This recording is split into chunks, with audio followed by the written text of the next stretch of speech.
सहनाववतु सहनौ भुनक्तु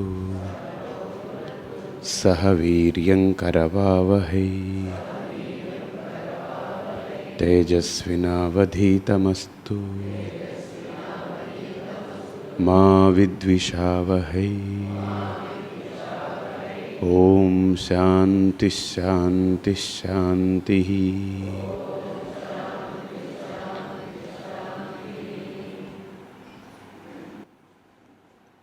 నిన్న నానోపాధివశాదేవ జాతివర్ణాశ్రమాదయః ఆత్మని ఆరోపితాః తోయే రసవర్ణాదిభేదవత్ అంటే నానా ఉపాధిగతములైనటువంటి భేదాలు ఏవైతే ఉన్నాయో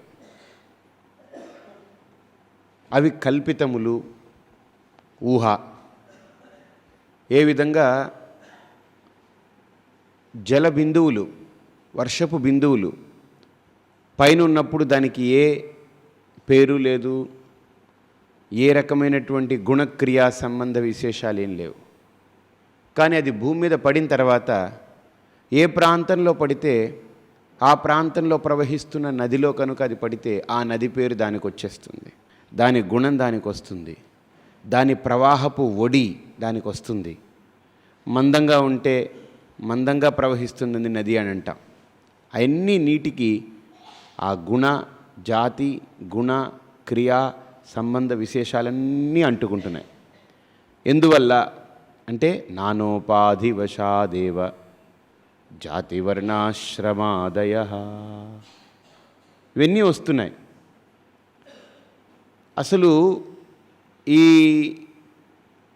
దోషం ఎందువల్ల వచ్చింది అంటే మాయా కార్యం. నిన్న మనం చెప్పుకున్నాం. ఇక్కడ మాయా అనే శబ్దాన్ని చాలా అమోఘంగా పరిచయం చేశారు ఆయన. ఆ మాయ వల్ల ఇన్ని భేదాలు వచ్చాయి.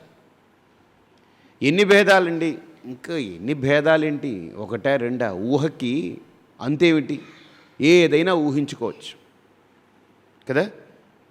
ఇప్పుడు నన్నే రకరకాలుగా ఊహించుకోండి అంటే దీనికి ఏమైనా అంతు ఉంటుందే? ఇంకా అసలు ఎన్ని రకాలుగా అయినా ఊహించుకోవచ్చు.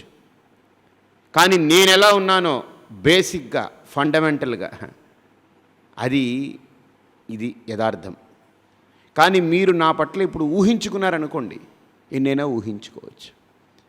అసలు ఆ ఊహ ఎందుకు జరుగుతుందండి అన్నాం అనుకోండి. ఇప్పుడు సపోజ్ పరిపూర్ణానంద సరస్వతి అంటే మీరు ఆయన పేరు విన్నారనుకోండి, ఆయన ఫోటో కూడా మీరు చూడలేదు, ఆయన ఎవరో మీకు తెలియదు, పేరు విన్నారు, ఆయన వస్తారట, మన ఊరు వస్తున్నారట, ఆయన పరిపూర్ణానంద సరస్వతి స్వామట అని. అప్పుడు మీరు ఎలా ఊహించుకుంటారు? తెల్లగడ్డం, అర్థమైందే, బట్టతల, తెల్లగడ్డం, లేకపోతే జుట్టు కూడా పెద్దది, ఇంత పొడుగ్గా ఇంత జుట్టు, తెల్లగడ్డం. అసలు బట్టలు ఏం వేసుకుంటారు, చెప్పులు ఏం వేస్తారు, ముక్కు ఎలా ఉంటుంది అంటే మీకు కొన్ని ఊహలు వచ్చేస్తుంటాయి అన్నమాట.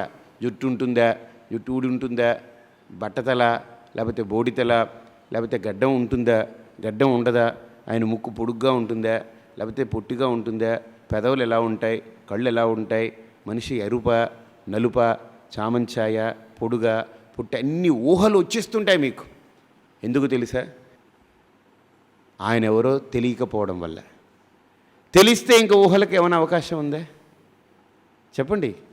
ఎప్పుడు మీకు పరిపూర్ణానంద అనే స్ఫురణ వచ్చినా మీకు ఇంక ఊహ అక్కర్లేదు. నన్ను తెలుసుకున్నారు కనుక, ఆ వ్యక్తిని తెలుసుకున్నారు కనుక ఇంక అక్కడ ఊహకు తావులేవు. అతనే గుర్తుకొచ్చేస్తాడు, టక్మని వచ్చేస్తుంది. అది ఊహాజనీనం కాదు, అది యథార్థం. అలాగని ఇక్కడ కూడా శంకరులు అంటున్నారు, నీ లోపల ఉంటున్నటువంటి ఆ స్వరూపం నీకు తెలియకపోవడం వల్ల ఇవన్నీ ఊహలకి తావైంది. ఎందుకు తెలియట్లేదండి? తెలియనివ్వకుండా అడ్డుపడుతుంది. అదేంటి? మమ మాయా దురత్యయా. ఆ మాయ ఒకటి ఉంది. ఆ మాయ ఏం చేసిందనంటే చాలా కల్పనలు చేసి ఆ కల్పనల్లో ఉంచే ప్రయత్నం చేస్తుంది అది. సరే, ఇక్కడ బాగా ఆలోచించండి. ఏంటేంటి కల్పనలు చేసిందండి? స్థూల, సూక్ష్మ, కారణ శరీరాలు, 3 శరీరాలు చేసింది ఆ మాయ. ఏం పని చేసింది? 3 శరీరాలు. మూడే మూడు పనులు చేసింది అది. ఆ స్థూల ఉపాధి, సూక్ష్మ ఉపాధి, కారణ ఉపాధి, ఈ మూడు ఉపాధుల్ని తయారు చేసింది. బాగా చూడండి, నేను శరీరం అని వాడట్లేదు. చాలామంది స్థూల శరీరం, సూక్ష్మ శరీరం, కారణ శరీరం అంటారు. నేను వాడను.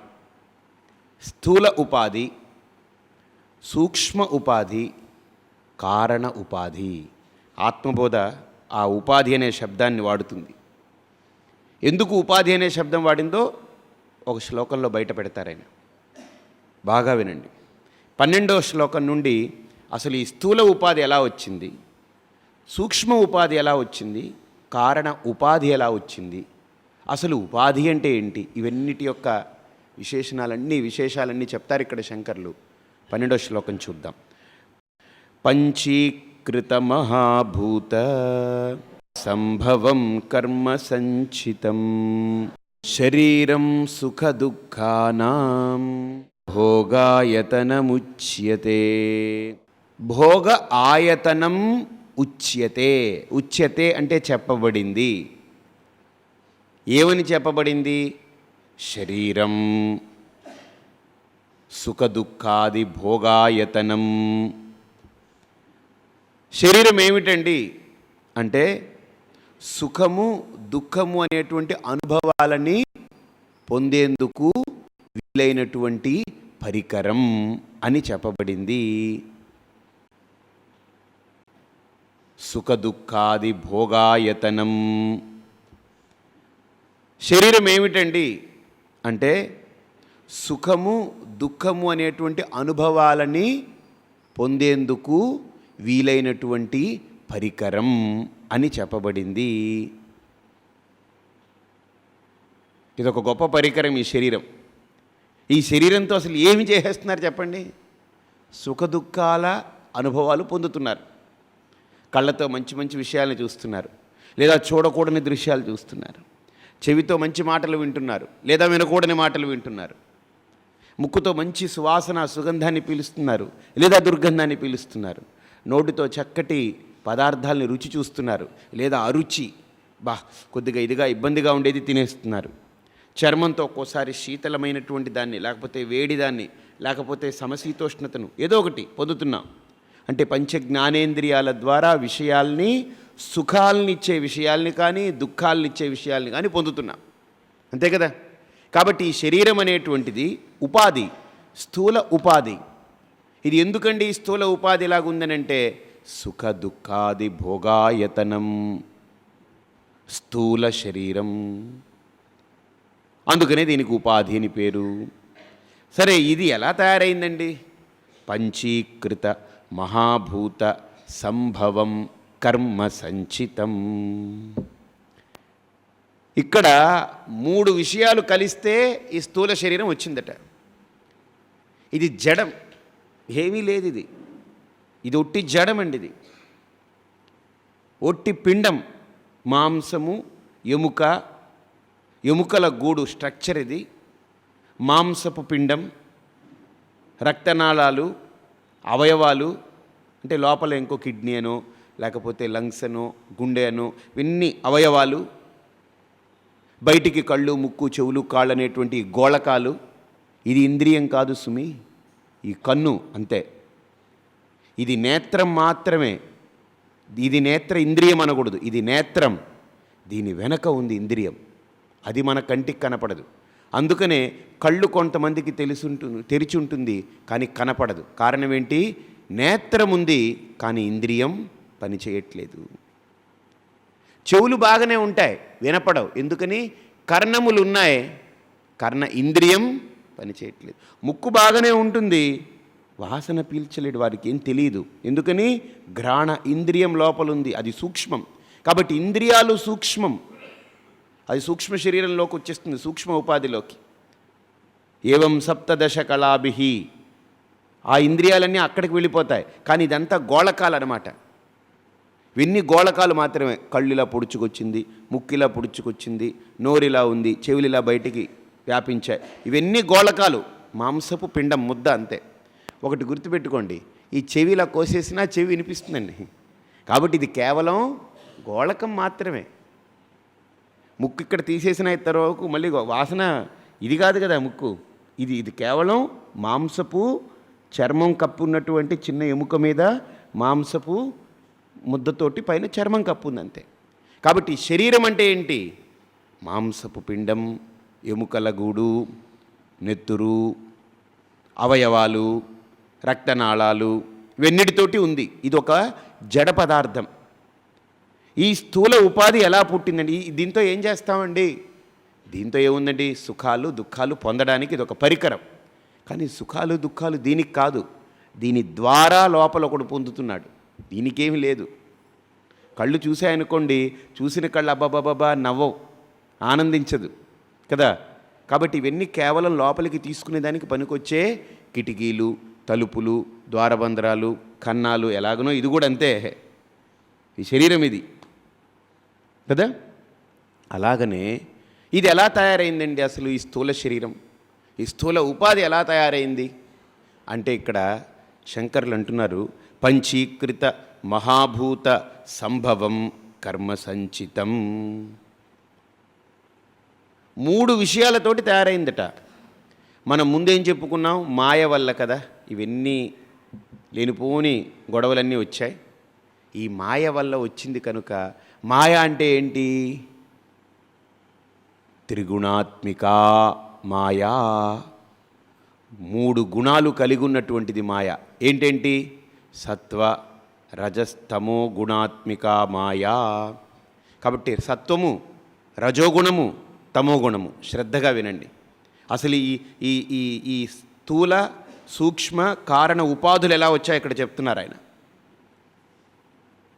అందులో మాయలో తమోగుణం ఉంది చూసారు, అట్టడుగుది. ఆ తమోగుణం ఈ శరీరానికి కారణమైంది. తమోగుణం కారణమైంది. ఇకపోతే ఇంకేంటయ్యా మెటీరియల్ కాజ్? ఇంకేంటనంటే పంచీకృత మహాభూతం. అంటే మనకు ఈ సృష్టి తయారవ్వడానికి 5 భూతాలు కారణమైంది. ఏంటేంటి? ఆకాశ, వాయు, అగ్ని, జలం, భూమి. ఈ 5 భూతాలు. ఈ 5 భూతాలు కూడా ఎలా అయిందనంటే, 5 భూతాలు అలా ఉండుంటే అసలు ఈ శరీరం ప్రకృతి ఏమీ లేదు. 5 భూతాలు ఏమైంది? రాపిడి పొంది సరిగ్గా అందులో చలనం కలిగి ఒక్కొక్కటి విడిపోవడం మొదలెట్టింది. ఆ విడిపోయినప్పుడు ఏమైంది తెలుసా అండి? పంచీకృతం అని అంటే ఒకదాంట్లో ఒకటి బాగా మిళితమైపోయి, కలిసిపోయి, ఏకమైపోయి అదంతా కూడా ఒక రూపాన్ని పొందింది. ఎలాగానంటే, ఆకాశం ఉందనుకోండి, ఆకాశం 2 భాగాలుగా విడిపోయింది. అందులో మొదటి భాగం ఆకాశంగా ఉండిపోయింది, రెండో భాగం ఆకాశం మళ్ళీ 4గా విడిపోయింది. ఆ 4గా విడిపోయి అందులో ఆ మొదటి భాగాన్ని వాయువుకి, రెండో భాగాన్ని అగ్నికి, మూడో భాగాన్ని జలానికి, 4వ భాగాన్ని పృథివీకి ఇచ్చింది. అలాగనే వాయువు ఏం చేసింది? 2గా విడిపోయింది. ఒక భాగం వాయువు దగ్గరే ఉంచుకుంది, ఇంకొక భాగాన్ని 4 చేసి ఆకాశానికి, అగ్నికి, జలానికి, పృథివీకి. ఇలా ప్రతి భూతము కూడా 2గా విభజింపబడిపోవడం, ఒకటేమో అలా ఉండిపోవడం, మిగతాది 4 కూడా కలిసిపోవడం, ఈ 4 అన్నిటితో కలిసిపోవడం. ఇలాగే కలిసిపోయినటువంటి ప్రక్రియ ఉంది చూసారా, దాన్ని పంచీకృతం అంటే 5 భూతాలు పంచీకరణం చెందాయన్నమాట. ఇప్పుడు ఏదైనా ఒక మంచి పులుసు తయారవ్వాలనుకోండి, బాగా ఆలోచించండి.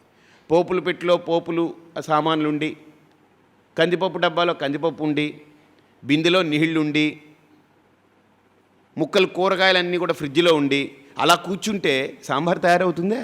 ఇవన్నీ కలవాలి, ఇవన్నీ కలిస్తే ఒక వస్తువు తయారవుతుంది. అలాగే నీ ప్రకృతి తయారైందనంటే ఇదిగో ఈ పంచభూతాలన్నీ అలానే ఉండిపోయి ఉంటే ప్రకృతి తయారవ్వదు, సూక్ష్మ ప్రకృతిగా ఉండిపోయి ఉంటుంది.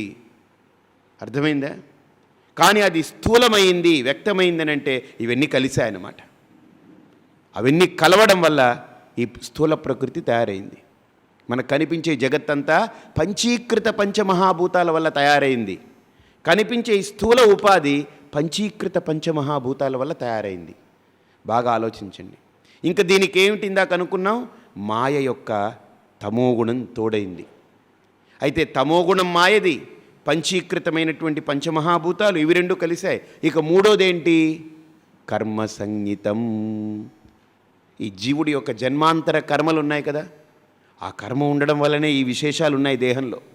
చూడండి, ఒకడు ఒకడు తెల్లగా, ఒకడు నల్లగా, ఒకడు పొట్టిగా, ఒకడు పొడుగ్గా, ఒకడు ముక్కు ఒకలాగా, ఒకడికి ముక్కు ఒకలాగా, ఒకడికి జబ్బులతోటి, ఒకడికి ఇంద్రియాలు క్షీణించిపోయి కళ్ళు కనపడకుండా, కొంతమంది చెవులు ఇవన్నీ ఏంటి? కర్మ సంచితం. అంటే జన్మాంతరంలో ఉండేటువంటి కర్మలు అవి పరిపక్వమై అందులో పాపపుణ్య మిశ్రమాలన్నీ కూడా ఒక దగ్గరకు చేరుకుని తమోగుణం కలిసి పంచీకృత పంచమహాభూతాలు అన్నీ తోడైనప్పుడు స్థూల శరీరం, ఈ స్థూల ఉపాధి వచ్చింది. ఇది దేనికి పనిచేస్తుందయ్యా? సుఖ దుఃఖాది భోగాయతనం.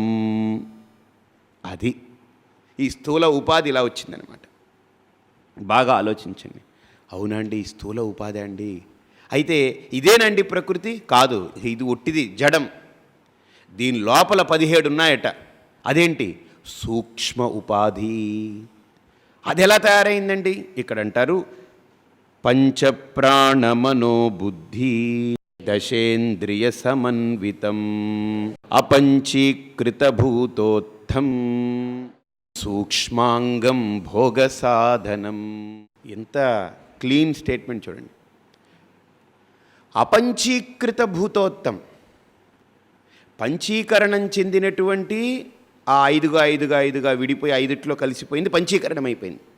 పంచీకరణం చెందకుండా అలా ఉండిపోయింది చూసారా, ఒక భాగం, సగభాగం, అవన్నీ అలానే ఉండిపోయాయి. అవన్నీ ఏమైపోయాయండి? పంచీకరణం చెందకుండా అలా ఉండిపోయాయి, సూక్ష్మంగా ఉండిపోయాయి. పంచీకరణం చెందితే స్థూలం అవుతుంది. మీకు సాంబార్ కనపడాలంటే ఇవన్నీ కలిసిపోయి గిన్నెలోకి ఎక్కాలి, అప్పుడు వేడి చేయాలి, మరిగిన తర్వాత పోపు పెట్టి ఇదిగో చూపిస్తారు. సాంబారు కనపడకుండా ఉండాలంటే, సాంబార్ని కనపడనివ్వకుండా చేయాలంటే ఏంటి? ఏ డబ్బాలో అది, ఫ్రిడ్జ్లో అది, బిందెలో నీళ్లు, దాంట్లో ఉండిపోయింది అనుకోండి, సాంబార్ కనపడదు. కానీ అక్కడ సాంబార్ ఉంది. ఎలా ఉంది? సూక్ష్మంగా ఉంది, కలవకుండా వ్యక్తం కాకుండా ఉంది. అలాగనే కలవకుండా వ్యక్తం కాకుండా ఉన్నటువంటి పంచభూతాలు ఉన్నాయే, అది సూక్ష్మ ఉపాధికి అదే కారణమైంది, అదే హేతువైంది. అపంచీకృత భూతోత్థం. అపంచీకరణం అంటే ఒక దాంట్లో ఒకటి కలిసిపోకుండా, దీంట్లో మిళితం కాకుండా అలా సపరేట్గా ఉన్నటువంటిది. అదేంటి? సూక్ష్మాంగం. ఈ అపంచీకృతమైనటువంటి అంటే కలిసిపోకుండా విడిగా ఉన్నటువంటివన్నీ కూడా సూక్ష్మాంగము, భోగ సాధనం, సూక్ష్మ ఉపాధిని పుట్టించాయట. ఏంటేంటండి సూక్ష్మ ఉపాధి? పంచప్రాణ అంటే 5 ప్రాణాలు. ప్రాణ, అపాన, వ్యాన, ఉదాన, సమానం. పంచప్రాణాలు 5 అయింది. మనోబుద్ధి, మనసు, బుద్ధి. ఏమండి అంతఃకరణలో అంటే చిత్తము, అహంకారం అన్నీ ఇదే. చిత్తము మనస్సు యొక్క వికల్పము, అహంకారం బుద్ధి యొక్క వికల్పం, అంతే, పెద్ద తేడా ఏం లేదు. 2గా చెప్తారు, 4గా చెప్పుకోవచ్చు. అర్థమైందండి? పెద్దగా తేడా మనం దాని గురించి గుర్తించక్కర్లేదు. మనస్సు యొక్క వికల్పము, మనస్సు యొక్క మరో వికల్పము చిత్తము, బుద్ధి యొక్క మరో వికల్పము అహంకారం, అంతే. కాబట్టి పెద్దగా 4గా అయినా గుర్తించవచ్చు, 2గా అయినా గుర్తించవచ్చు. ఇక్కడ ప్రక్రియలో 2 తీసుకున్నారు. కాబట్టి 5 ప్రాణాలు, మనోబుద్ధి 2, ఏమైంది? అది 7. ఇక 10 ఏమిటండి? దశేంద్రియ సమన్వితం. ఇందాక మనం చెప్పుకున్నాం, ఇది కన్ను మాత్రమే సుమి, నేత్రం మాత్రమే, నేత్ర ఇంద్రియం లోపలుంది. అందుకనే డాక్టర్ గారి దగ్గరికి వెళ్ళి, ఏమండి నాకు కళ్ళు పనిచేయట్లేదండి అన్నారనుకోండి, అప్పుడు ఈ కంటిని పరీక్షించి దీని ద్వారా ఇంద్రియాన్ని పరీక్ష చేస్తారు. చెవి వినపడట్లేదండి, చెవిని చూసి దాని లోపలికి వెళ్ళి దాని యొక్క రూపాలని, దాని యొక్క ఇంద్రియాన్ని పరీక్షిస్తారు. కాబట్టి లోపల దశేంద్రియాలు ఉన్నాయి. కాళ్ళు ఉన్నాయనుకోండి, కాళ్ళు బాగానే ఉంటాయి. ఏమోనండి కాళ్ళు పడిపోయిందండి, చచ్చుపడిందండి, నడవలేకపోతున్నాడండి.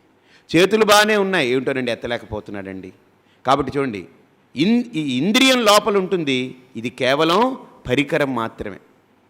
అర్థమైందా? ఇంద్రియం లోపల ఉంటుంది, ఇది మాత్రం పరికరం. కాబట్టి 10 ఇంద్రియాలు లోపల ఉన్నాయి, పంచప్రాణాలు ఉన్నాయి 15, మనోబుద్ధులు 2 7. దీన్ని ఏమన్నారు? సూక్ష్మ ఉపాధి. ఆహా, ఇది సూక్ష్మ ఉపాధి అండి. మరి ఇది ఎలా తయారైందండి అంటే ఇక్కడ బాగా ఆలోచించండి. ఈ 10 ఇంద్రియాలు 5 ప్రాణాలకి కూడా రజోగుణం. ఇందాక శరీరానికి ఏంటన్నాం? తమో గుణం. అర్థమైందా? అదేంటి? రజోగుణం. తమో గుణానికి రజోగుణానికి తేడా ఏంటి తెలుసండి? బాగా ఆలోచించండి. అలా పడుంటుంది ఒక ముద్దలాగా తమోగుణం. ఏంట్రాయుడు తమోగుణం, వీడికి ఏం కదలిక లేదు, ఏమీ లేదు, బాబ్బా జడుడురా వీడు అంటారు. జడం తమోగుణం, దానికి ఏం ఉండదు. కానీ ఇంత శరీరాన్ని, ఇంత జడాన్ని, ఇంత దేహాన్ని కూడా కదిపేదేంటి? రజోగుణం. లోపల రజోగుణానికి శక్తి ఏంటంటే కదలిక, ఓ చలనం, విపరీతమైన చలనం. తమోగుణము జడం, రజోగుణం చలనం. ఇది రెండు భిన్న విరుద్ధాలు. అందుకనే ఇంత జడమైన ఈ దేహం 80 కిలోలు మనం ఎలా భరిస్తున్నాం అంటే ఎలా మోస్తున్నాం? లోపల రజోగుణ శక్తి ఉంది, మనం కాదు. ఆ రజోగుణ శక్తి ఇంత శరీరాన్ని కదిపేస్తుంది, కుదిపేస్తుంది, ఓ ఎగురుతున్నాం, గెంతుతున్నాం.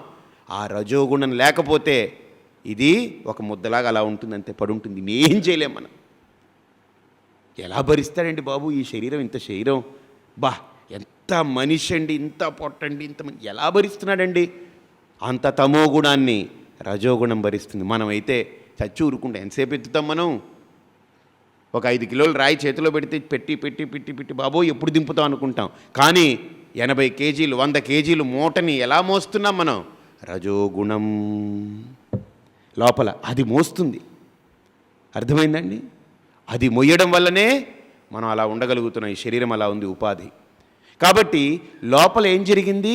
అపంచీకృత పంచమహాభూతాలు అంటే పంచీకరణం చెందనటువంటి ఆ సగభాగం ఉండిపోయిందే, అవి 5 కూడా ఏం చేశాయనంటే, అందులో బాగా ఆలోచించండి. ఆకాశము వాయువు ఉంది చూసారా, అది ఏం చేసిందనంటే బాగా వినండి.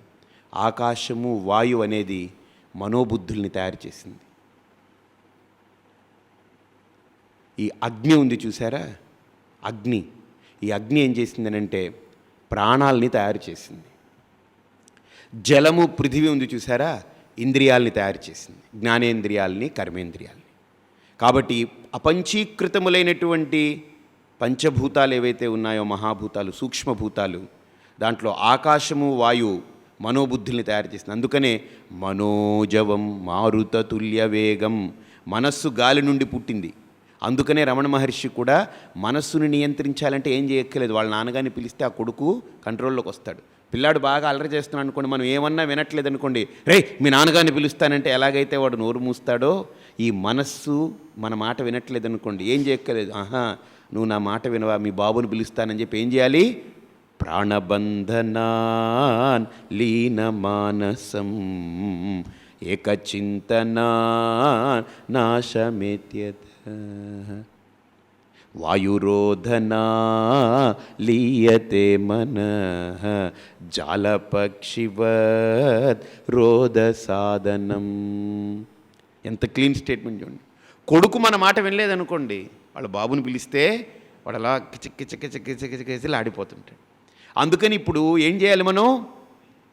ప్రాణాన్ని బంధించి అక్కడ ఉంచితే, వాళ్ళ నాన్నగారిని బయటకు వెళ్ళనివ్వకుండా లోపలే పెట్టి అరెస్ట్ చేసామనుకోండి, అప్పుడు ఈ మనస్సు కూడా ఎక్కడ తిరుగుతున్నా, అయ్య బాబాయ్ మా నాన్నగారు వచ్చేసారు ఇంట్లోకి, ఇప్పుడు మనం వెళ్ళకపోతే బాగుండదని పరిగెట్టుకుని ఎలాగైతే ఆగమేఘాలుగా వెళతాడో, ఈ మనస్సు కూడా వెళ్ళిపోద్ది. కాబట్టి మనస్సుకి తండ్రి ఎవరు? వాయువు. బుద్ధికి తండ్రి ఎవరు? ఆకాశం. కాబట్టి బుద్ధి, మనస్సు, ఇది ఆకాశం వాయువు నుండి పుట్టింది. ఈ అగ్ని నుండి ఏంటొచ్చాయి? పంచప్రాణాలు. అందుకనే ప్రాణాయామం చేసేటప్పుడు ఒళ్ళంతా ఎలా అయిపోతుందండి? వేడి, అగ్నితత్వం అది. అందుకనే ప్రాణాయామం చేయమంటారు. ప్రాణాయామం చేస్తే శరీరంలో టెంపరేచర్ అంతా మెయింటైన్ అవుతుంటుంది సమతుల్యంగా. కాబట్టి అగ్ని నుండి ప్రాణాలు ఉద్భవించాయి. బాగా ఆలోచించండి. జలం, అలాగనే పృథివీ, వీటి నుంచి పంచ జ్ఞానేంద్రియాలు, పంచ కర్మేంద్రియాలు కదా. పంచ జ్ఞానేంద్రియాలు, పంచ కర్మేంద్రియాలు. కాబట్టి ఇక్కడ బాగా ఆలోచించండి. ఈ సూక్ష్మ భూతాల నుండి అపంచీకృతములైనటువంటి సూక్ష్మభూతాలకి ఏమేం కలిగింది? ఆకాశము వాయువుకి సత్వగుణం తోడైతే మనోబుద్ధులు పుట్టాయి. అపంచీకృత సూక్ష్మభూతాలకి సత్వగుణం తోడైతే ఆకాశం వాయువుకి మనోబుద్ధులు వచ్చాయి. సరే ఇంకేంటండి, ఇంకేం తోడైంది? కర్మ సంచితం, దానికి కూడా కర్మ ఉంది. అందుకనే ఏంట్రా ఇలా పాపిష్ట ఆలోచనలు వీడికి, ఏంట్రా ఈ బుద్ధి లేదు వీడికి, ఏదో జన్మాంతరంలో అంతే చేసుకున్నాడు అంతే, ఎంత విధి ఎంతో మతి అంతే, గతి ఎంతో మతి అంతే, మతి ఎంతో గతి అంతే.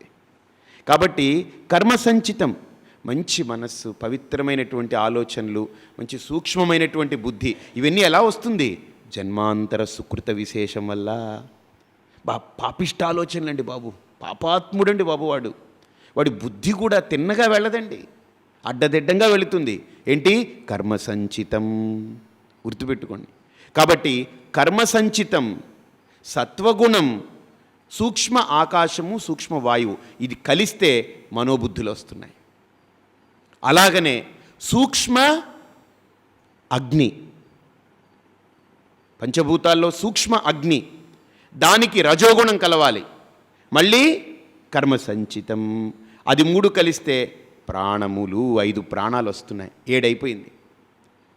ఇక సూక్ష్మ జలం, సూక్ష్మ పృథివీ, భూమి, ఈ రెండింటికి తమోగుణం కలిసిందనుకోండి, అక్కడ కూడా రజోగుణమే, ఇంద్రియాలకు కూడా రజోగుణమే, తమోగుణంగా, తమోగుణం శరీరానికే, రజోగుణం కలిసి కర్మ సంచితం కలిస్తే ఏంటి? 10 ఇంద్రియాలు పుడుతున్నాయి. అర్థమైందే? కాబట్టి ఇప్పుడు సూక్ష్మభూతం తయారైంది, సూక్ష్మ ఉపాధి. సూక్ష్మ ఉపాధి అంటే ఏంటి? 5 ప్రాణాలు, 10 ఇంద్రియాలు, 15 మనోబుద్ధులు, 17. ఈ రకంగా లోపల సూక్ష్మ ఉపాధి ఒకటి ఉంది. అదేం చేస్తుందండి? భోగ సాధనం. చూడండి, ముందేమన్నారు? భోగ ఆయతనం, ఇక్కడేమన్నారు? భోగ సాధనం. ముందు భోగాయతనం అంటే ఆయతనం అంటే తీసుకురావడం. ఈ శరీరం ఏం చేస్తుంది? సుఖ దుఃఖాలన్నింటినీ రిపోర్ట్ చేస్తుంది అంతే. జర్నలిస్టులు ఉంటారు కదా, రిపోర్టర్స్ అంటారు, వాళ్ళు అన్నీ రాసుకుని పట్టుకెళ్ళి ఇస్తారు. లోపల ఎవరుంటారండి? ఎడిటర్ ఉంటుంది డెస్క్ మీద, అతను తీసేసేవి తీసేస్తాడు, కావలసినవన్నీ ఉంచుకొని తయారు చేసి ప్రింటింగ్కి వదులుతాడనమాట. అలాగనే ఈ శరీరం ఏంటి? ఈ కళ్ళు, ముక్కు, కాళ్ళు, చేతులు, ఈ 10 ఏంటనంటే ఇది కేవలం జర్నలిస్టులు మాత్రమే. వీళ్ళన్నీ డేటాలన్నీ గ్యాదర్ చేసుకుని లోపలికి తీసుకెళ్ళి అప్పచెప్తారు. అయిపోయింది వాడి పని. ఉదయం నుండి సాయంత్రం దాకా జర్నలిస్ట్ పేపర్ పెన్ను పెట్టుకుని మొత్తం తిరిగి డేటాలన్నీ కలెక్ట్ చేసినట్టు వీళ్ళందరూ కలెక్ట్ చేసేస్తారు, చేసి అన్నీ అప్పచెప్పేస్తారు లోపలికి. లోపల ఉంది ఏంటి? భోగ సాధనం. అవి తెచ్చినటువంటి ఆ భోగాలన్నింటినీ కూడా సాధనం అంటే దాన్ని లోపల వేసి ఏది కరెక్టు, ఏది మంచి, ఏది చెడు, ఏంటి రాగద్వేషాలు పెట్టుకుని వీటన్నిటిని విభజిస్తుంది. చిచ్చిచ్చి ఇది మంచిది కాదు, ఇది నాకు ఇష్టం లేదు, చిచ్చి చాలా ఇష్టం నాకు, ఇది పక్కన పెట్టు, ఇది రాగం, ఇది ద్వేషం, ఇది రాగం, ఇది ద్వేషం, ఇది రాగం, ఇది ద్వేషం అనుకుంటే అన్నీ విభజిస్తుంది. కాబట్టి ఇది భోగ సాధనం, సూక్ష్మ ఉపాధి. ఆహా, బాగుందండి. ఇక ఇంకో ఉపాధి ఉంది. ఏమిటది? ఇంకా లోపలికి వెళితే ఇంకొక ఉపాధి. ఏంటది? కారణ ఉపాధి. అది ఎలా తయారైందండి? ఇక్కడ చెప్పండి. అనాద్య విద్యా నిర్వాచ్య కారణోపాధిరుచ్యతే ఉపాధిత్రితయాదన్యం ఆత్మానమవధారయేత్. ఇక్కడ ఆత్మశబ్దాన్ని ఆయన మళ్ళీ తీసుకొచ్చారు చివరికి. ఆత్మానం అవధారయేత్. ఇప్పుడు నువ్వు ఆత్మతత్వాన్ని అవధారణ చేసే ప్రయత్నం చేయి. ఎప్పుడు? అవి రెండిటితో కాదు, ఇప్పుడు 3వ చెప్పబోతున్నాను, 3వ ఉపాధి. ఆ 3వ ఉపాధిని కూడా తెలుసుకుని ఈ 3 ఉపాధులే, ఈ 3 నాకు సంబంధం లేదు అని మూడింటిని పక్కకు పెట్టి తురీయమై ఉన్నటువంటి ఉపాధిత్రయాలకి అతీతమై ఉన్నటువంటి త్వం దేహత్రయాతీతః త్వం కాలత్రయాతీతః త్వం మూలాధారే స్థితోసి నిత్యం త్వం శక్తిత్రయాత్మకః త్వాం యోగినో ధ్యాయంతి నిత్యం త్వం బ్రహ్మా త్వం విష్ణుస్త్వం రుద్రస్త్వమింద్రస్త్వం అగ్నిస్త్వం వాయుస్త్వం సూర్యస్త్వం చంద్రమాస్త్వం బ్రహ్మభూర్భువస్సువరోం. కాబట్టి ఇక్కడ ఏంటనంటే ఇప్పుడు మనకు కారణ ఉపాధి చెప్పబోతున్నారు. చెప్పి ఆ 3 ఉపాధుల్ని తప్పించేసి, అయ్యా ఆత్మ అంటే ఈ 3 ఉపాధులు కాదయ్యా. బాగా ఆలోచించండి. ఇక్కడ 3వ ఉపాధి ఉంది. ఇది చాలా విచిత్రమైన ఉపాధి. ఇది ఎంత విచిత్రమైన ఉపాధి అంటే బాగా ఆలోచించండి. ఇది ఎలా వచ్చిందండి? అనాది. ఇప్పుడు ఈ శరీరం ఉందనుకోండి, దీనికి ఆది ఒకటి ఉంది, పుట్టుక ఉందా లేదా? ఇది ఎప్పుడు పుట్టిందండి? 1920లో పుట్టిందండి అని అంటాం. అర్థమైందా? మనోబుద్ధులు ఇందులోకి ఇది పుట్టిన తర్వాత జ్వరబడింది. బాగా ఆలోచించండి. కాబట్టి ఈ శరీరాన్ని అంటిపెట్టుకుని ఇవన్నీ ప్రాణాలు, ఇంద్రియాలు ఇవన్నీ పనిచేస్తున్నాయి. వీటన్నిటికీ పుట్టుక ఉంది. కానీ కారణ ఉపాధి ఉందే, దానికి పుట్టుక అనాది. చూడండి, దాన్ని చెప్పడమే అనాది. ఎప్పుడు పుట్టిందో ఎవ్వడికి తెలియదు, అనాది. అంతేకాదు అవిద్య. అది అసలు ఏంటండి? అవిద్య అంటే న విద్యతే, అంటే ఏమీ తెలియట్లేదు. అది అనాది. అది ఎప్పుడు పుట్టిందో చెప్పలేం, కానీ అది తెలియట్లేదు, అందుకని అవిద్య. ఇక మూడోది అనిర్వాచ్య. శ్రద్ధగా వినండి. అనాది, అవిద్య, అనిర్వాచ్య. కారణ ఉపాధి అంటే ఏంటో మూడు విశేషాలు చెప్పారు. అక్కడ ఏం చెప్పారు? పంచీకృత భూతాలు, అపంచీకృత భూతాలు, సత్వగుణం, తమోగుణం, రజోగుణం, కర్మ సంచితం అన్నారు కదా. ఇక్కడ దీనికి కారణోపాధికి కర్మ కాదు, గుణాలు లేవు, భూతాలు లేవు. ఏం మూడున్నాయి ఇక్కడ? అనాది, అవిద్య, అనిర్వాచ్య. ఈ మూడు గుణాలు కారణోపాధికి. కారణ ఉపాధి ఉండాలంటే ఈ మూడు ఉంటే చాలు. ఏంటి? మొదటిది అనాది, అది ఎప్పుడు ప్రారంభమైందో తెలియదు. అవిద్య, ఎలా ఉందో కూడా తెలియదు. అనిర్వాచ్య, చెప్పమంటే చెప్పలేం. అందుకనే శంకరుల్ని ఒక ఆయన అడిగారు, వివేక్ చూడమనిలో చాలా అమోఘంగా వస్తుంది. మాయ అంటే ఏంటండి అని అడిగారు. మాయ అంటే చెప్పాలా నీకు? సన్నాప్యుభయాత్మికానో భిన్నాప్యుభయాత్మికానో సాంగాప్యనంగాప్యుభయాత్మికానో మహాద్భుత నిర్వచనీయ రూపా. మాయని చెప్పమంటావా? చెప్తాను విను. సన్నాప్యుభయాత్మికానో, అది ఉందా అని అడిగావనుకో లేదనిపిస్తుంటుంది, లేదా అని నిలదీసావనుకో ఉందేమో అనిపిస్తుంది. అది భిన్నాప్యుభయాత్మికానో. అది ఏంట్రా? అది ఏదైనా ఒక వస్తువా? అది ఏదైనా అన్నిటికంటే భేదంగా ఉందా అంటే అబ్బెబ్బే ఏమోనండి అనిపిస్తుంది. అభిన్నమా అని అంటే అబ్బే కాదండి భిన్నమేమో అనిపిస్తుంది. సాంగాప్యనంగాప్యుభయాత్మికానో మహాద్భుత అనిర్వచనీయమాయా. అనిర్వచనీయం, ఇన్ఎక్స్ప్లికబుల్. అసలు నోటి మాటతో మాయ అంటే ఇలా ఉంటుందని చెప్పలేం. అది మాయ అంటే ఏం తెలుసా? కానీ ఒక వ్యాఖ్యానం చేశారు శంకరులు, ఇంకా అసలు ఆయనకి తిరుగులేదు కదండి. యా మా సా మాయా అంటే మాయా అనే శబ్దం ఉంది కదా, దాన్ని విభజించి యా అనేది అవతలు ఉంది, మా అనేది అవతలు ఉంది కదా, యా అనేది ముందుకు తీసుకొచ్చారు ఆయన. యా మా సా మాయా అంటే యా అంటే ఏదైతే, మా లేదో అదే మాయా. మాయా అనే రెండు అక్షరాలనే విభజించారు ఆయన. మా పక్కన ఒక గీత పెట్టారు, తర్వాత ఏంటి? యా. ఇప్పుడు ఆ యాని ముందుకు తెచ్చారు. ఏమైంది అక్కడ? యా మా అయిపోయింది.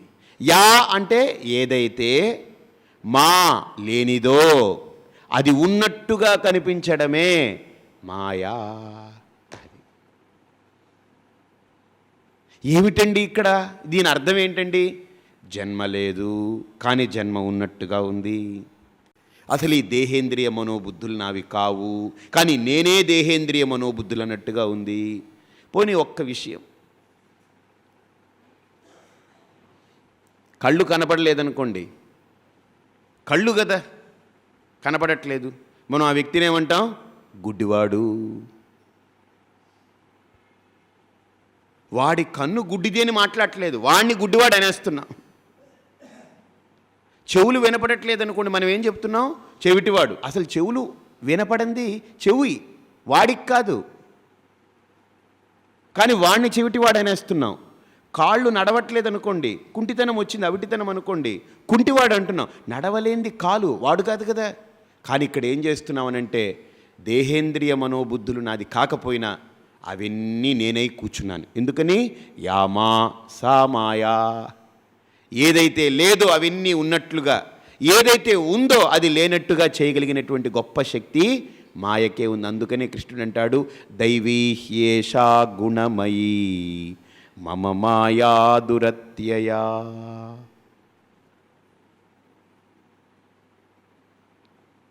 కాబట్టి ఇక్కడ ఈ కారణ ఉపాధికి ఈ మూడే కారణాలు. ఏంటిది?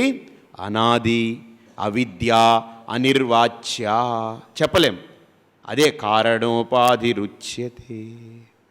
అందుకనే ఈ స్థూల ఉపాధిని ఇప్పుడు మనం చూస్తున్నాం, ముట్టుకుంటున్నాం, పట్టుకుంటున్నాం, రుద్దుతున్నాం, కడుగుతున్నాం, తుడుముకుంటున్నాం, అన్నీ చేస్తున్నాం. సూక్ష్మ ఉపాధి లోపల ప్రాణం తెలుసు, ఇంద్రియాలన్నీ పనిచేస్తున్నాయి, లోపల ఇంద్రియాలన్నీ ఉన్నాయి, మనోబుద్ధులన్నింటినీ చూస్తున్నాం. బాగా చూడండి. కారణోపాధిని ఎప్పుడైనా చూసారా అని అంటే చూడలేం. ఎందుకని? ఇవన్నీ పడిపోతేనే కారణోపాధి, గాఢ నిద్ర. అది ఒక్క చోటే. ఎక్కడ తెలుస్తుంది మనకు? గాఢ నిద్రలో. ఆ గాఢ నిద్ర ఎలా ఉంది? అవిద్య. అసలు ఏమీ తెలియట్లేదండి. నకించిద వేదిశం, అదే కారణోపాధి. నాకేమీ తెలియలేదు స్వామీజీ అక్కడ. ఎందుకు తెలుసా? అన్నిటినీ తెలుసుకునేటువంటి బుద్ధి పడిపోయింది అక్కడ. అందుకనే ఏం తెలియట్లేదు అక్కడ. ఇప్పుడు ఇక్కడ ఏం జరుగుతుందో, ఎక్కడో ఉన్నాడనుకోండి, రానివాడికి, ఇందులోకి రానివాడికి ఏం జరుగుతుందో తెలుస్తుందా? తెలీదు. అలాగనే గాఢ నిద్రలో ఏం జరుగుతుందో తెలియకపోవడానికి బుద్ధి ఆ గాఢ నిద్రని చూడలేకపోతుంది. ఎందుకు? బుద్ధి పడిపోతేనే గాఢ నిద్ర వస్తుంది. బుద్ధి మేలుకున్నంత వరకు వాడి కలలే, ఊహలే అలా తిరుగుతూ ఉంటాయి. ఆ మనోబుద్ధులు మేలుకున్నంత వరకు స్వప్న ప్రపంచం ఉంటుంది. ఆ మనోబుద్ధులు మేలుకొని తమో ప్రకృతి అయినటువంటి పంచీకృత ఈ భూతాలతో కలిస్తే ఈ శరీరంతో స్థూల ప్రకృతి. బాగా చూడండి. జాగ్రత్త అవస్థ, జగత్తులోకి వెళతాం. జగత్తులోకి వెళ్ళి బాగా ఆడుకున్న తర్వాత ఏమవుతుందో తెలుసండి? ఈ సూక్ష్మ ఉపాధి ఏదైతే ఉందో ఈ స్థూల ఉపాధి నుంచి విడివడుతుంది. శరీరంలోనే ఉంటుంది, విడివడుతుంది. అప్పుడు ఈ శరీరం ఏమైపోయింది? పడిపోయింది మంచం మీద. తమో ప్రకృతి, జడ ప్రకృతి. ఎంత బరువో ఇది. బాగా చూడండి. ఎందుకు తమో ప్రకృతి అని అంటే, మనం నిద్రపోతున్నాం అనుకోండి, మనకు తెలియకుండా ఎవరైనా మనల్ని జరిపి పెట్టాలనుకోండి, పట్టుకోవాలంటే తలకాయ దగ్గర ఒకడు, కాళ్ళ దగ్గర ఒకడు, వాళ్ళు లేచి అబ్బా పట్టుకుని అక్కడ పెట్టాలి. అదే మీరు మేలుకున్నారనుకోండి, దీన్ని ఎంతమంది లేపాలి? మీరు మేలుకుంటే చాలు, ఈ శరీరం టక్కమని లేచి కూర్చొని అలా వెళ్ళిపోతుంది. ఇదేంట్రా, నువ్వు పడుకుంటే ఇద్దరు మోయవలసి వచ్చింది రాత్రి, ఇప్పుడు నువ్వు హాయిగా అలవోకగా ఎలా లేచి వస్తున్నావు? అదే ఆ సూక్ష్మ ప్రకృతి ఉందే, సూక్ష్మ ఉపాధి, అది స్థూల ఉపాధితో కలిస్తే అసలు దీని బరువు లేదు, ఏమీ లేదు, మొత్తం హాయిగా ఎగిరి తిరుగుతుంది. ఈ జాగ్రత్త అవస్థలో తిరుగుతుంది. ఎగిరి గెంతి ఈ సంయోగం ఉన్నంతకాలం ఉంటుంది. తర్వాత ఈ సూక్ష్మ ఉపాధి, ఈ స్థూల ఉపాధి నుండి పక్కకు తప్పుకుందనుకోండి, ఇది ఇలా పడిపోతుంది అంతే. తమోగుణం, జడం, అందుకని పడిపోయింది ఇది. అప్పుడు ఇదేం చేస్తుంది? ఈ సూక్ష్మ ఉపాధి తన యొక్క ప్రపంచాన్ని సృష్టించుకుని ఉదయం నుండి సాయంత్రం వరకు చూసినటువంటివి పశ్యన్, శృణ్వన్, స్పృశన్, జిఘ్రన్, అశ్నన్, గచ్చన్, స్వపన్, శ్వసన్, ప్రళపన్, విసృజన్, గృహన్, ఉన్మిషన్, నిమిషన్ నప్పి చేసిన ప్రతి క్రియలన్నింటినీ కూడా లోపల పెట్టుకుని ఒక ఊహాజనీనమైనటువంటి ప్రపంచంలో విహరిస్తూ ఉంటుంది. బాగా చూడండి. అప్పుడు ఏమవుతుంది తెలుసండి? ఈ సూక్ష్మ ఉపాధిలో ప్రాణము శరీరానికి అంటిపెట్టుకుని ఉంటుంది. అందుకని ఉదయం లేస్తున్నాం, ప్రాణం కూడా వెళ్ళిపోయింది అనుకోండి, లేనిపోంది అవుతుంది. కాబట్టి ప్రాణం ఉంటుంది. అలాగనే ఇంద్రియాలు ఉంటాయి అక్కడ, ఇంద్రియాలు కూడా ఉంటాయి. ఇంద్రియాలు వెళ్ళిపోవు, కానీ మనోబుద్ధులు ఏవైతే ఉన్నాయో అవి మటుకు పడిపోతున్నాయి. బాగా చూడండి, అవి మటుకు పడిపోతున్నాయి. అక్కడ ఏమైంది? ఎప్పుడైతే అది కూడా పడిపోయిందో ఇంకా ఏ ఆలోచన లేదు, లోచనం లేదు, ఆలోచనం లేదు, అన్నీ పడిపోయాయి. ఇప్పుడు ఏముంది అక్కడ? ఏమిటోనండి, ఏమీ తెలియట్లేదండి. మరి నువ్వు ఉన్నావా? ఉన్నానండి. ఎలా ఉన్నావు? హాయిగా ఉన్నానండి. ఎలా ఉందా హాయ్? ఏమోనండి, చెప్పలేనండి. అక్కడ ఏముంది? దేని నుండి హాయ్ వచ్చింది? ఏమో చెప్పలేనండి. కానీ ఏమీ తెలియట్లేదు, ఏమీ లేదు, కానీ హాయిగా ఉన్నానండి. మరి నువ్వు ఒక్కడే ఉన్నావా? అసలు ఒక్కడు, ఇద్దరు, అసలు అది కూడా లేదండి. నేనున్నానంతే. నా ఉనికి మటుకు నాకు తెలుసు, నేను ఉన్నాను అది మటుకు తెలుస్తుంది. హాయిగా ఉన్నాను. ఎలా ఉన్నానండి అసలు? కాబట్టి అనాది, అవిద్య, అనిర్వాచ్య. చెప్పలేము నోటితోటి. ఎలా ఉందో అడిగితే చెప్పలేం. ఏముందిరా అంటే తెలియదంటాం. మరి అది ఎలా ఉంది? అలా అనాది, అదే అనాదిగా ఉంది. అది ఉన్నప్పుడు మనోబుద్ధులు లేచిందనుకోండి, దాన్ని చూడనివ్వకుండా బయటికి తిప్పుతుంది. పరాంచికాని వ్యతృణత్ స్వయంభూ, పరాంగుఖాలు చేసి బహిర్ముఖాలను చేసి తిప్పుతూ ఉంటుంది. ఆ సూక్ష్మభూతం, సూక్ష్మ ఉపాధి ఏం చేస్తుంది? ప్రాణాలు, ఇంద్రియాలన్నింటినీ లేపేసి ఆ మనోబుద్ధులన్నింటినీ శుభ్రంగా శరీరంతో ముడిపెట్టించేసి శరీరాన్ని లేపి శుభ్రంగా అంతా కదిపి కూర్చోబెట్టి ప్రపంచంలో తిప్పుతుంది. పరమాత్మ వైపుకి మళ్ళించనివ్వదు. సరే, ఈ మనసు పడిపోతే పరమాత్మ వైపుకి మళ్ళుతామనంటే అది కుదరదు. పరమాత్మ అనుభూతే, కానీ తెలియనివ్వకుండా చేస్తుంది. ఏంటి అక్కడ? అనాది, అవిద్య, అనిర్వాచ్య. ఆ మనోబుద్ధులు పడిపోయి మాయ ఒక్కటే ఉంటుంది అక్కడ. పరమాత్మకు ఆ మనోబుద్ధులకి ఆ మాయ అనేది కప్పిపోతుంది, ఇంకేం కనపడదు. కాబట్టి ఈ రకంగా ఈ స్థూల ఉపాధి, సూక్ష్మ ఉపాధి, కారణ ఉపాధి, ఈ మూడు కూడా నేను కాను. నేనెవరిని? లోకంబులు, లోకేశులు, లోకస్థులు, తెగిన తుది నలోకంబగు పెంచీకటికి నవ్వలనెవ్వండు ఏకాకృతినై వెలుగొందు. పోతను ఎంత గొప్పగా చెప్పాడు చూడండి. లోకంబులు ఇదే, లోకేశులు ఇవన్నీ గోళకాలు. ఇది లోకాలు అన్నమాట. ఇవన్నీ కళ్ళు, ముక్కు, చెవులు, కాళ్ళు, ఇవన్నీ లోకాలు. దీని లోకేశులు ఎక్కడున్నారు? లోపలున్నారు. ఇంద్రియాలు. ఇవి గోళకాలు, ఇంద్రియాలు వెనకాలున్నారు. లోకేశులు, లోకస్థులు అంటే ఇవన్నీ కూడా దేని మీద ఉన్నాయి? మనోబుద్ధుల మీద. అవన్నీ తెగిన తుదిన లోకంబగు. ఈ మనోబుద్ధులు కూడా తెగిపోయి పడిపోతుంది. ఎక్కడ? గాఢ నిద్రలో. అక్కడేముంది? పెంచీకటి, ఏమీ తెలియకుండా ఉంది. అజ్ఞానం, మాయ. అవ్వల, ఆ పెంచీకటిని కూడా దాటిపోతే ఏముంది? ఎవ్వండు ఏకాకృతినై వెలుగొందు అంటున్నాం కదా.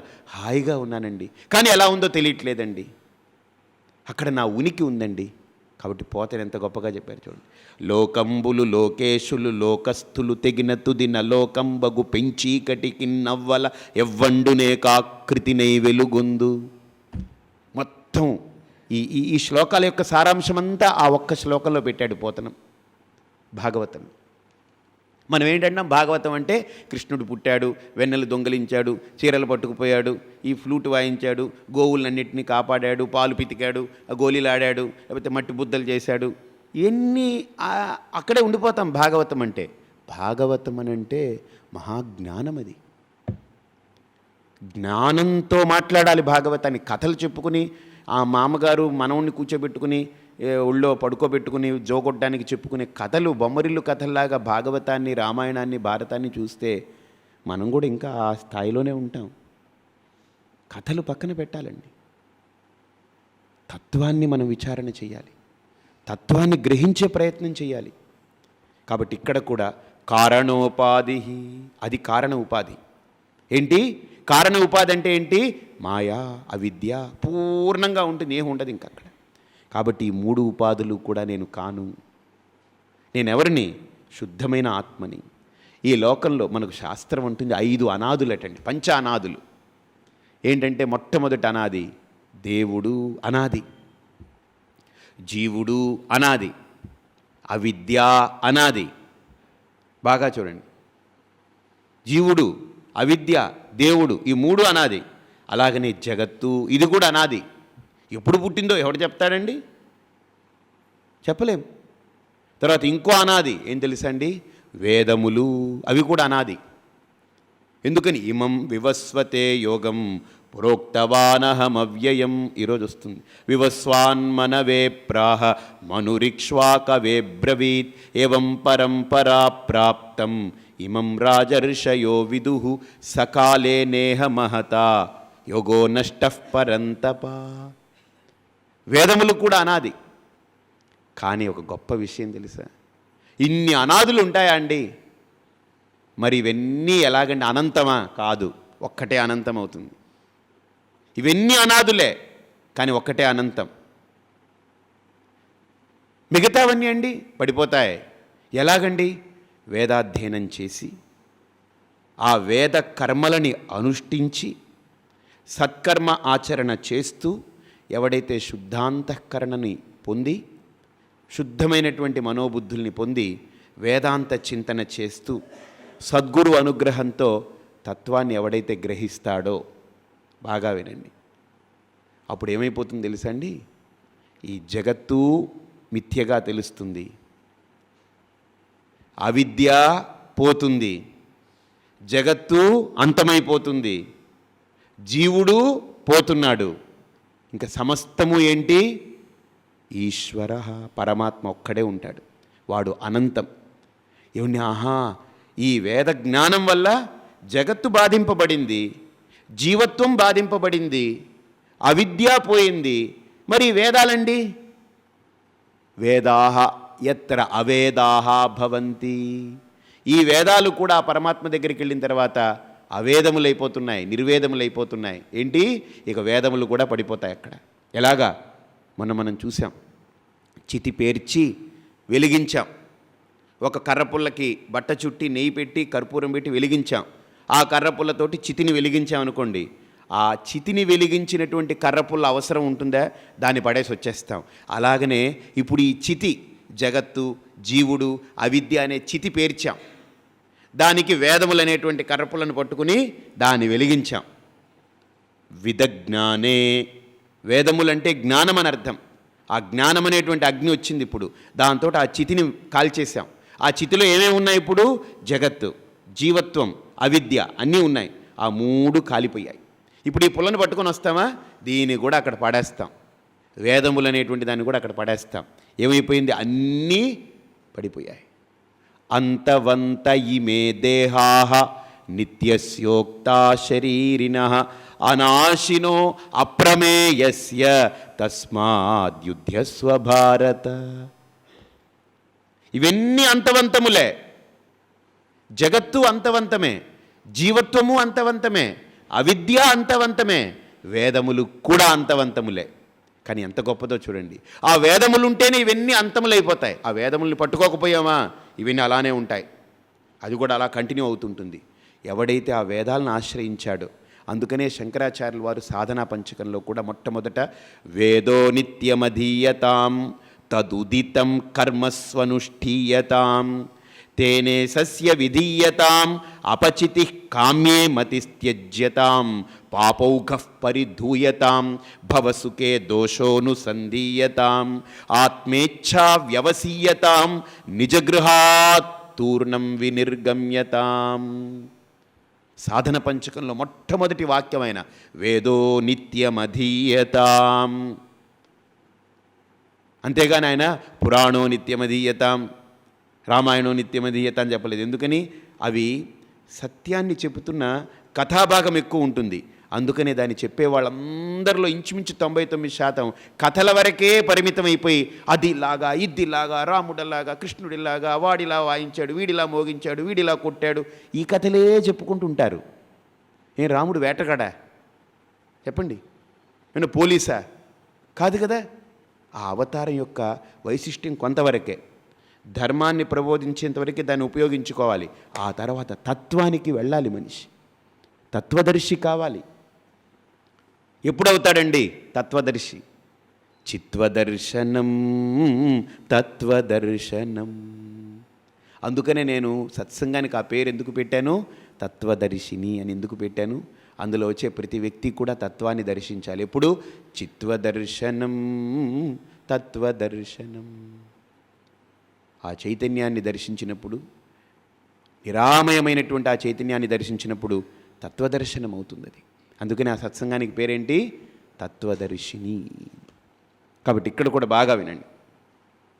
ఆ జీవుడు పోయాడు, అవిద్య పోయింది, జగత్తు పోయింది, వేదములు కూడా పోయాయి. కానీ దైవం మటుకు శాశ్వత అనంత.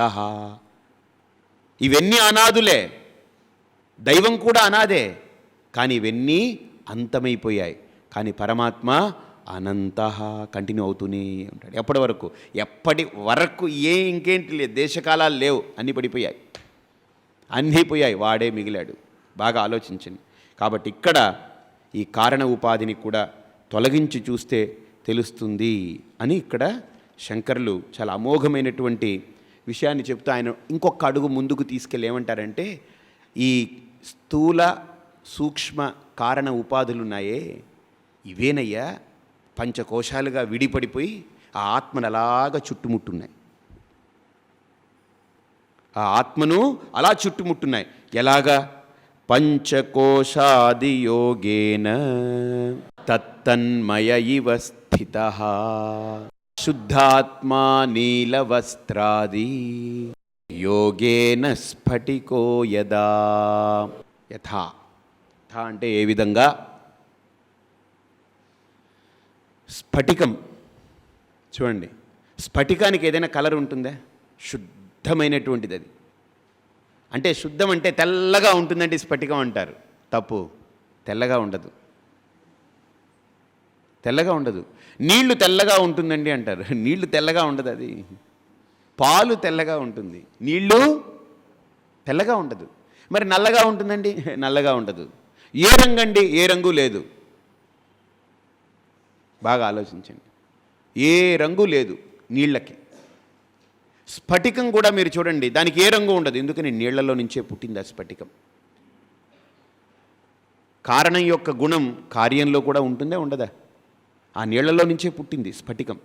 అక్కడ హిమాలయాల్లో ఆ మంచు గడ్డలు ఉంటాయి చూసారా, అవి అలా పేరుకుపోయి పేరుకుపోయి పేరుకుపోయి ఉండిపోయి ఉండిపోయి ఉండిపోయి ఉండిపోయి అలా తపస్సు చేసి చేసి చేసి చేసి చేసి హిమాలయాల్లో మంచుగడ్డ స్ఫటికంలా మారిపోతుంది.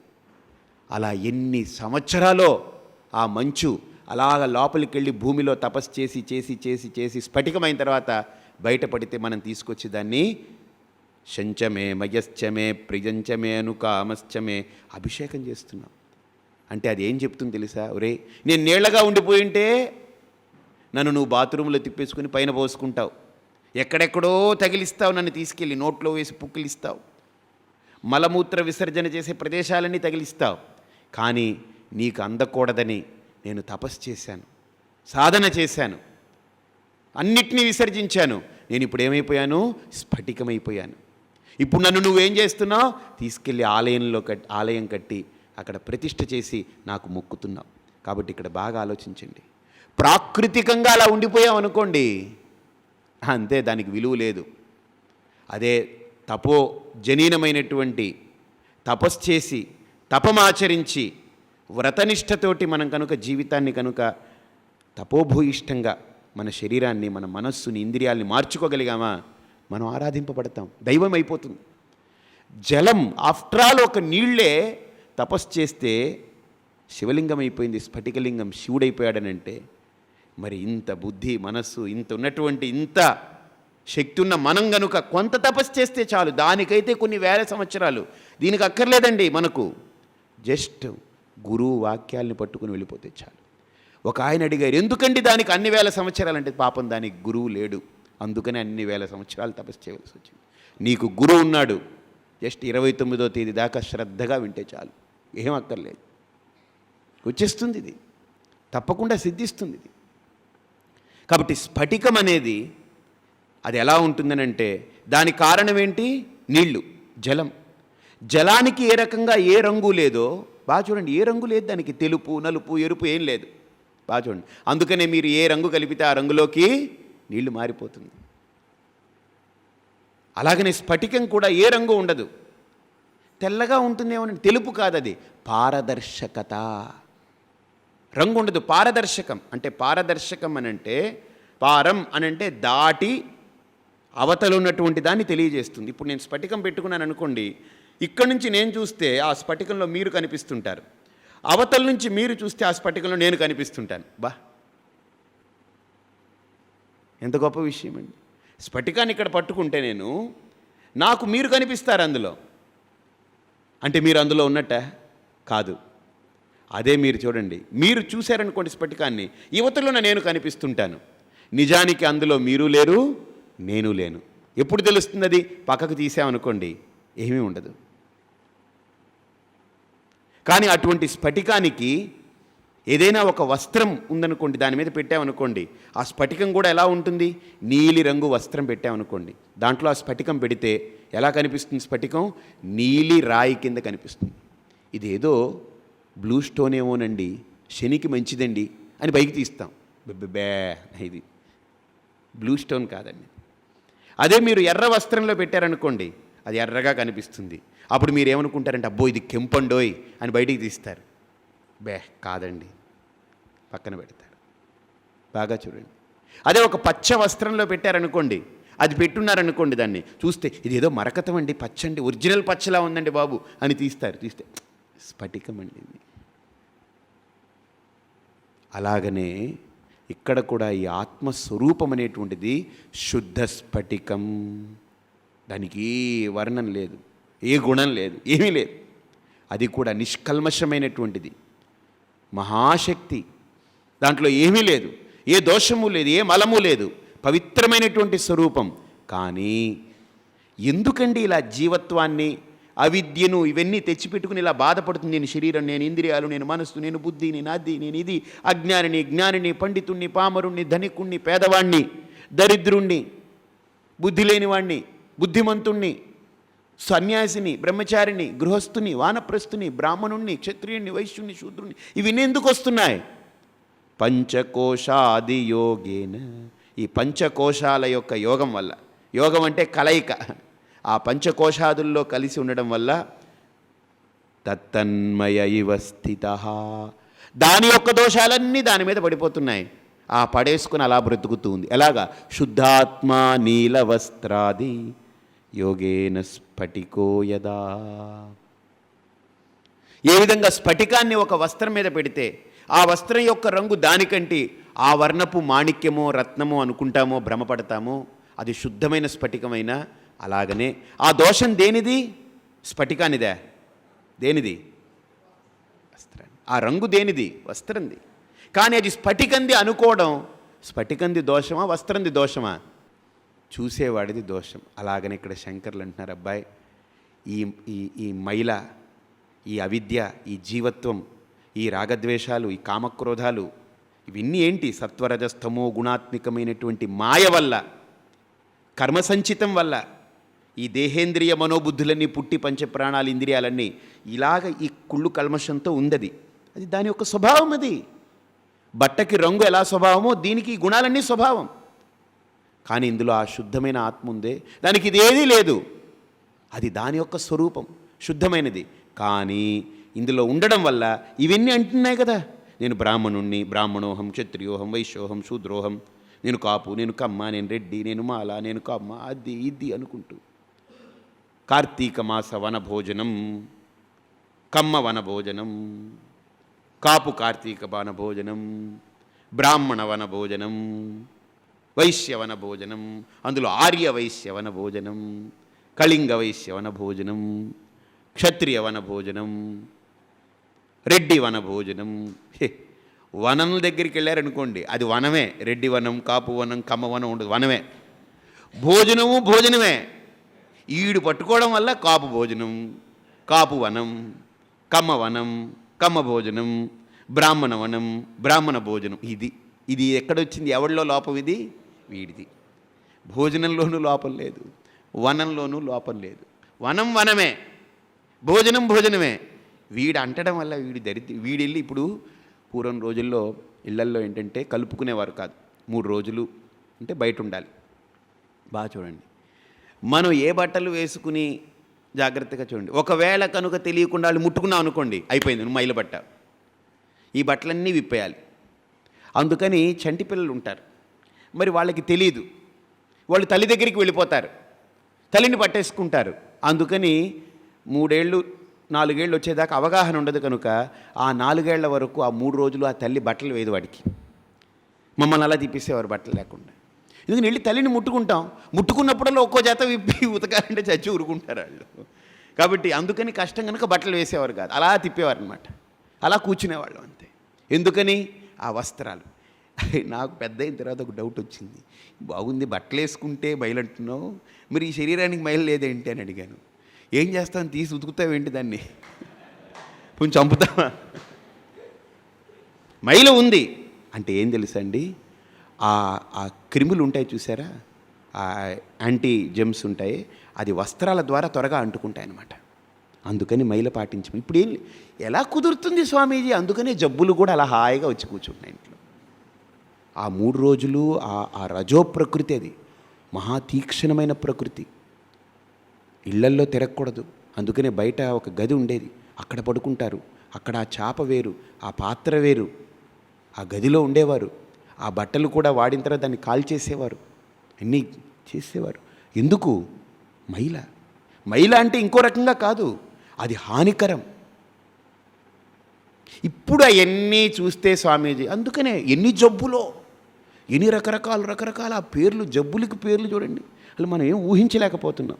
అది అలానే కలుపుకొని వంటలు వండుతారు. అందుకనే సన్యాసులు భిక్షలకి వెళ్ళకూడదు. తెలుసా అండి? ఇప్పుడు మీకు ఎందుకు రావట్లేదండి మీరు మా ఇంటికి భిక్షకి? మేము 15,000 ఇస్తాం స్వామీజీ, 20,000 ఇస్తాం. దౌర్భాగ్యం. 20,000 కోసం వెళ్ళి ఒక పెద్ద మైలని నెత్తిని కట్టుకోమంటారా? అది పోదు, వదలదు. అందుకని ఆ ఇళ్లల్లో అవన్నీ చేస్తూ పరిశుభ్రత లేదు, దేవతారాధన ఉండదు. ఇంకా ఆ దైవం కూడా దూష్యమైపోతుంది. ఇంట్లో దేవుడి గది కూడా ఉంటుంది, మైల కలిపేస్తున్నాం, వండేస్తున్నాం. ఆ పాత్రలు, ఆ ఇళ్ళు, శుభ్రత అంతా పోయింది. అందుకనే ఈరోజు ఇళ్లల్లో చూసారా, భార్య భర్త తప్ప పిల్లలు ఉండట్లేదు, అత్తగారు మామగారు ఉండట్లేదు. ఎందుకని? అందరూ వెడగొట్టేస్తుంది ఆ మైల ఏం చేస్తుంది బాగా చూడండి. ఎవరైనా ఇంటికి చనిపోయారనుకోండి, వాళ్ళని చూడడానికి వెళ్తే మనం దూరంగా ఉంటాం, ముట్టుకుంటే మైల, ముట్టుకోకుండా ఉంటే మైల అంటది, దూరంగా ఉంటాం. అలాగనే ఈ ఇంట్లో కూడా ఈ సంప్రదాయాలని పాటించకుండా ఆ మైలలన్నీ కలిపేసుకుని అన్నీ చేస్తున్నారనుకోండి, విడిపోతుంటారనమాట మైల వల్ల. ఈ విభజనలన్నిటికి కారణం అది. ఆనాటి ఆచారాలు లేవు, పోయాయి, అనాచారం. అందుకని ఎవరింటికి వెళ్ళడం మానేసి శుభ్రంగా ఏ భోజనం గీజనం లేకుండా హాయిగా ఉండిపోయాం అనుకోండి, ఏదో మనకున్నది ఏదో మనం తిని కృష్ణారామని పడుంటే గొడవలేదు. అందుకనే భిక్షలకి వెళ్ళిపోవడం, అది అక్కడ తినేయడం, ఆ పాద పూజలు అన్నీ పనికిరావు. ఏమండి మీరు మాట్లాడేది బ్రహ్మజ్ఞానం, అంతా ఒకటే. సరే, ఒక ఆయన అన్నాడు నాతోటి, అంతా ఒక స్వామీజీ అన్నారు, ఏమండి అంతా ఒకటే, మనం చెప్పేది బ్రహ్మజ్ఞానం, అంతా ఒకటే, ఇంక మళ్ళీ మీరు ఇలా మాట్లాడతారేంటి మీ చాదస్తంగానే అన్నాడు. ఓహో సరే, చేపలు వేయించి కోడి కొట్టించి అవన్నీ పట్టుకొచ్చి పెట్టమని చెప్పాను ఒక రాజుగారిని, ఆ స్వామీజీకి. ఏంటండి మనం సన్యాసులమా ఏంటి, ఇది బుద్ధి లేదా, ఇది పెట్టించారేంటి, అంతా బ్రహ్మమే కదా, తిను, ఇది బ్రహ్మ కాదా, అంతా బ్రహ్మ అయినప్పుడు ఇది బ్రహ్మ కాదా, నీ భ్రమ, తిను. కుదరదు స్వామీజీ. ఆహా, నీకు దీని మీద కూడా భ్రమ పోతే అప్పుడు దాన్ని కూడా పట్టించుకోక్కర్లేదు. అసలు నా శరీరం అనే భావనే నీకు పోతే నువ్వు వ్యభిచారిని పక్కనే నిలబడ్డా నీకే దోషం లేదు. పూర్తిగా మైలబట్టిన వాడు వచ్చి నీ మీద పడ్డా నీకేమీ దోషం లేదు. ఎందుకని అసలు శరీరమే లేదు. మనోబుద్ధి అహంకార చిత్తాని నాహం.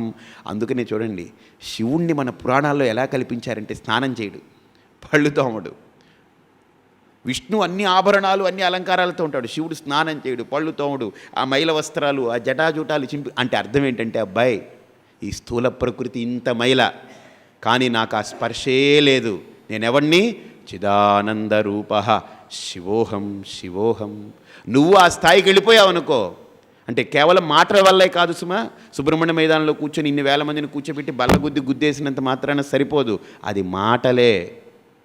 అది ఆ స్థితిని మనం అనుభూతి పొంది అక్కడ కూర్చున్నప్పుడు ఇంకవేవి లేవు. అదేది లేకుండా ఇలా చేసావనుకో, నీకు ఇదే శిక్ష. అర్థమైందే? ప్లేట్లో మలం పెట్టిన, ఇక్కడ పదార్థం పెట్టిన, అసలు ఏ స్పృహ లేకుండా దేన్నైనా సరే తీసేస్తాడు వాడు. ఆ స్థితి అవధూత స్థితి. అది పేర్లు పెట్టేసుకుంటాం అవధూత అని. పెట్టుకోకండి సుమా, అది బిరుదు కాదు, ఆ స్థితి. అది బిరుదు కాదు, అదేంటిది? స్థితి, ఆ స్థాయి. పేర్లు అవధూత అని పెట్టుకుంటాం, మళ్ళీ పాద పూజలు, 50,000 ఇస్తే మీ ఇంటికి వస్తారండి పలానా అవధూత గారండి. ఎంత భ్రష్టు పట్టిస్తున్నాడు మన సాంప్రదాయాన్ని, మన సంస్కృతిని, మన ఆచారాల్ని. డబ్బు వద్దని నేను ఎప్పుడు అనను, కానీ డబ్బే ధ్యేయంగా పెట్టుకుని ఈ సాంప్రదాయంలోకి రావడం వ్యర్థం. ఈ మార్గంలో డబ్బు ఉండాలి, డబ్బు ఉంటే నడుస్తుంది. చూడండి, ఇంధనం ఉంటే బండి నడుస్తుంది.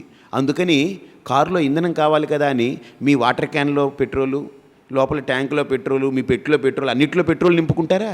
పెట్రోల్ ఎక్కడ నింపుకుంటారు? బండికి ట్యాంక్ ఉంటుంది, అందులోనే నింపుకుంటారు. అంతేగాని పెట్రోలే ముఖ్యం కదా అని మొత్తం అంతా ఇంట్లో ఎక్కడ పడితే అక్కడ బాత్రూంలో, డ్రమ్ముల్లో, అన్నిట్లో బిందెల్లో పెట్రోల్ నింపుకుంటామా? నింపం. ట్యాంకులో పెట్టుకుంటాం అంతే. బండి నడుపుకునేందుకు ఇంధనం కావాలి. జీవితం నడవడానికి ధనం కావాలి. జీవితం నడవడానికి ధనం, బండి నడవడానికి ఇంధనం అని ఎంతవరకో అంతవరకే. దానికి గౌరవం ఇస్తాం. అతిగా పడి నొల్లేసి పొర్లేసి ఓహో దొర్లి నీకు గందరగోళాలు లేవు. అందుకనే మీరు చూడండి, నేను ఉదయం క్లాస్ అయిపోయిన తర్వాత మళ్ళీ గీతకి ప్రారంభమయ్యేంత నేను ఎక్కడున్నానో ఎవరికి తెలియదు, నేనేం చేస్తుండేని ఎవరికి తెలియదు. ఎవరి ఇళ్ళకి వెళ్ళను, ఎక్కడికి వెళ్ళను. అతను అపర కుబేరుడిలా పడగలెత్తున్నాడండి అన్న, నాకొద్దు. Let him be what ever he's. వచ్చి వింటే విను, దానికేం రూపాయి ఇవ్వక్కర్లేదు, ఖర్చు లేదు. ఎవరో ఒక 5 4 3 ఖర్చు పెట్టుకుంటున్నారు, వాళ్ళు ఏర్పాట్లు చేశారు, పిలిచారు, హాయిగా వస్తున్నాం. ఈ దోషాలన్నీ చూసారా, మానసిక దోషాలు. ఇవన్నీ చెప్పుకుంటూ మనం ఆచరణలోకి కనీసం, ఇప్పుడు నేనేం పర్ఫెక్ట్ అని చెప్పను, నేను బ్రహ్మజ్ఞానిని, అవధూతని, ఆత్మనిష్టాపరుణ్ణి అలా ఇలా నేను చెప్పను. సాధన చేయకపోతే ప్రయోజనం ఏంటి? ఇవన్నీ చెప్పుకొని బ్రహ్మాండంగా గంటసేపు మాట్లాడుకుని మనందరం కూడా పక్కన పెట్టిన తర్వాత ఇంకా అన్నీ ఈ రాగద్వేషాలు, ఈ సంకులాలు వీటిల్లోనే పడి ఉంటే ప్రయోజనం ఏంటి? సాధన చేయాలి, ఎదగాలి, మనం ఆచరించాలి, ఆచరింపజేయాలి. అప్పుడే ఆనందం అండి. నిజంగా లోతుకి వెళ్తుంటే ఆ సాధన చేస్తూ, ఆ విచారణ చేస్తూ, ఆ చింతన చేస్తూ లోపలికి వెళ్ళే కొద్దీ ఎంత ఆనందం అండి. కాబట్టి అందుకనే ఎలా బ్రతకాలో దానికి పద్ధతి, సాంప్రదాయాన్ని నేర్పుతుంది వేదం.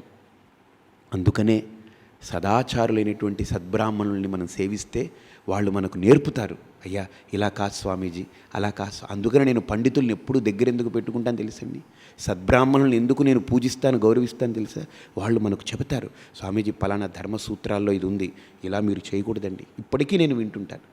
ఇప్పటికీ నేనేంటి, ఆఫ్టర్ ఆల్ ఒక బోడిగాడిని, వెంట్రుకలంతా కూడా విలువ లేదు నాకు. మా గురువుగారు ఇప్పటికీ పండితుల్ని దగ్గర పెట్టుకుని వాళ్ళని పరామర్శిస్తారు. ఏమండి ఇది కరెక్టేనా కాదా, ఇది ఎలాంటిది, ఇది ఎంత? ఆయన అంతా ఇప్పుడు 78 ఏళ్ళు, ఆయనకి 79, ఇప్పటికీ ఆయన అలా చేస్తారు. అందుకనే ఆయన అలా వెలుగుతున్నారు, ఆయన ప్రకాశం, హాయ్ ఆనందంలో ఉంటారు. ఆయన దగ్గరికి వెళ్ళగానే ఆనందమే. తీసుకొస్తాను రాజమండ్రికి, నేను మీ అందరికీ చూపిస్తాను. కాబట్టి ఇక్కడ కూడా ఆ చైతన్యం శుద్ధమైనది, కానీ వీటిల్లో కలయిక వల్ల మాలిన్యం, మలినపడినట్టుగా. కానీ నిజంగా చూడండి, దానికి ఏమైనా మలినం ఉందా? స్ఫటికానికి ఏమైనా రంగు అంటుతుందా? ఏ కోశాన అంటదు. రంగు బట్టలోనే ఉన్నా స్ఫటికానికి అంటదు. రంగేమో బట్టది, స్ఫటికమేమో అలా కనిపిస్తుంది. కానీ ఆ కనిపించేది ఎవరికి? చూసిన వాడికి. అది ఎక్కడ దోషం? దృష్టిలో దోషమే కానీ సృష్టిలో దోషం లేదు. అర్థమైందే? కాబట్టి ఇక్కడ కూడా ఆత్మ శుద్ధమైనటువంటిది, దాంట్లో ఏ దోషం లేదు. పంచకోశాల్లో కాదు, దశకోశాల్లో ఉన్న, అనంత కోశాల్లో ఉన్న దాన్ని ఏం చేయదు, అది శుద్ధమైంది. మీరు ఎన్ని రంగులు బట్టల్లో పెట్టండి స్ఫటికం, దానికి ఏ ఒక్క చిన్న మరకైనా అంటుతుందా? అంటదు. స్ఫటికం స్ఫటికంగానే ఉంటుంది. అర్థమైందే? అలాగనే ఆత్మకి ఏది అంటదు, కానీ అంటుతుందని అంటే ఇక్కడ అది ఎవరిది దోషం? బుద్ధిది, ఆ గ్రహించే బుద్ధిది. కాబట్టి ఇక్కడ శంకరులు అదే అంటారు, ఎలాగండి దీన్ని ఇప్పుడు మనం గ్రహించాలి?